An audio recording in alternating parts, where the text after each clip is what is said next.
લક્ષ્ય ન્યૂઝ, એક નજર, એક લક્ષ્ય. વસ્તીના પ્રમાણમાં હક આપો. ગુજરાતમાં ઓબીસી સમાજની 54% અનામતની ગુંજતી માંગ. ગુજરાત રાજ્યમાં ઓબીસી સમાજને વિવિધ ક્ષેત્રોમાં સતત થતા અન્યાયને દૂર કરવા અને વસ્તીના પ્રમાણમાં યથોચિત હક મળે તે માટે ઓબીસી સમાજ તરફથી સરકારને ગંભીર રજૂઆતો કરવામાં આવી છે. ભારતના બંધારણમાં સ્પષ્ટ જોગવાઈ હોવા છતાં ઓબીસી સમાજને મળી રહેલો હક પૂરતો અમલમાં નથી આવતો તે અંગે સ્ટેટવાઇડ આક્રોશ વ્યક્ત થયો છે. ઓબીસી સમાજે રજૂ કરેલી મુખ્ય બાબતોમાં જણાવ્યું છે કે SC/ST સમાજને બંધારણ લાગુ પડતાની સાથે જ અનામત મળે છે, જ્યારે ઓબીસીને 44 વર્ષ બાદ 1994માં 27% અનામત અને શૈક્ષણિક સંસ્થાઓમાં 2006માં અનામત મળ્યું. આર્ટિકલ 16(4) અને 340 હેઠળની જોગવાઈ હોવા છતાં ઓબીસીને સતત અવગણવામાં આવે છે.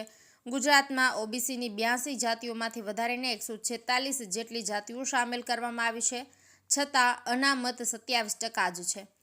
એસટી વસ્તી 14.75% અને 15% અનામત, એસસી વસ્તી 6.74% અને 7% અનામત અને જનરલને 10%, ઈડબ્લ્યુએસ અનામત મળે છે, તો 54%થી વધુ વસ્તી ધરાવતા ઓબીસીને માત્ર 27% અનામત કેમ? તમિલનાડુમાં 50%, તેલંગાણામાં 42%, કેરળમાં 30%, આંધ્રપ્રદેશમાં 29% ઓબીસીને અનામત છે, તો ગુજરાતમાં પણ વસ્તી પ્રમાણે અનામત આપવું જોઈએ.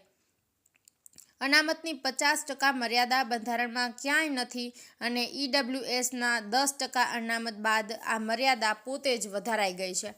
ઓબીસી સમાજની મુખ્ય માંગણીઓ છે કે વસ્તીના પ્રમાણમાં 54% ઓબીસી અનામતની તાત્કાલિક અમલવારી, જાતિ આધારિત વસ્તી ગણતરી ઝડપથી પૂર્ણ કરવી અને તે આધારે કાયમી અનામત નક્કી કરવું, ઝવેરી પંચનો અહેવાલ જાહેર કરવો અને તેના આધારે સ્થાનિક સ્વરાજની ચૂંટણીઓમાં અનામત ફાળવવો, પોલીસ ભરતીમાં દોડના ગુણનો સમાવેશ કરવો, સ્ટાફ સિલેક્શન ભરતી નિયમોમાં 40% લઘુત્તમ ગુણની અયોગ્ય શરત દૂર કરી ઓબીસી માટે 25%નું ધોરણ નક્કી કરવું, આર્ટ્સ કોમર્સ વિદ્યાર્થીઓને અન્યાયકારક મેન્સ રિઝનિંગ વેઇટિંગ ઘટાડવો, રેવન્યુ તલાટી ભરતીમાંની અન્યાયી નિયમો દૂર કરવા, વર્ગ 3 પરીક્ષામાં માત્ર MCQ આધારિત માળખું રાખવું, સ્પર્ધાત્મક પરીક્ષાની તૈયારી માટે સહાયની સુવિધા ઓબીસી માટે પણ ખુલ્લી રાખવી, જીપીએસસી ઇન્ટરવ્યૂ પેનલમાં ઓબીસી પ્રતિનિધિ ફરજિયાત સામેલ કરવો, જીપીએસસી ઇન્ટરવ્યૂનું વેઇટેજ 50%માંથી ઘટાડીને 12.2% કરવું,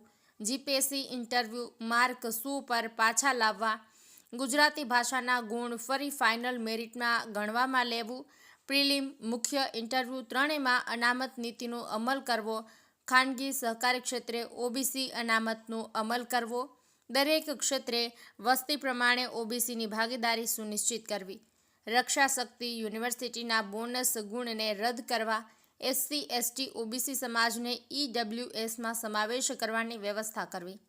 ઓબીસી સમાજે સ્પષ્ટ કર્યું છે કે જેની જેટલી આબાદી તેની તેટલી હિસ્સેદારી. આ પ્રમાણે ગુજરાતમાં 54% વસ્તી ધરાવતા ઓબીસીને 54% અનામત આપવામાં આવે તે બંધારણીય તેમજ સામાજિક ન્યાયના સિદ્ધાંત મુજબ યોગ્ય છે. સરકારે આ માંગણીઓને ગંભીરતાથી લઈ તાત્કાલિક નિર્ણય કરે તેવી ઓબીસી સમાજ વતી વિનંતી કરવામાં આવી છે. મુરજી ચૌધરી, વાવ, થરાદ.